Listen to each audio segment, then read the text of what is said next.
Let me say this. The billionaires spent a ton of money to stop Zoran Mamdani. And tonight is not just a defeat for Andrew Cuomo and Curtis Sliwa.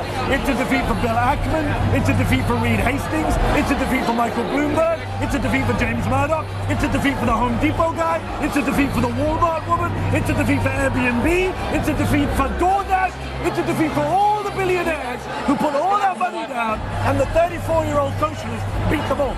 I don't know how Andrew and Chris Cuomo are feeling tonight. Let's put up another graphic that we have about how much money the billionaires spent. You can see how much money Michael Bloomberg and the Estee Lauder family and Bill Ackman were spending in this race to try and stop Zoran Mamdani, and it didn't work. I would say this, by the way. Do you remember how many times they all mispronounced his name? Oh my God. I just listened to Tish James. Tish James mispronounced his name as well. But when she does it, it's sweet. Honest mistake. Honest mistake. When Cuomo does it, it's deliberate.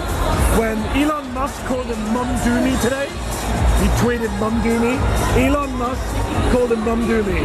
The Caroline Levitt called him Zamdani. Cuomo called him Mandami. Well, guys, you're gonna have to learn his fucking name now. M-A-M-D-A-N-I. Zoran Kwame Mamdani. That's the name of the next mayor of New York City.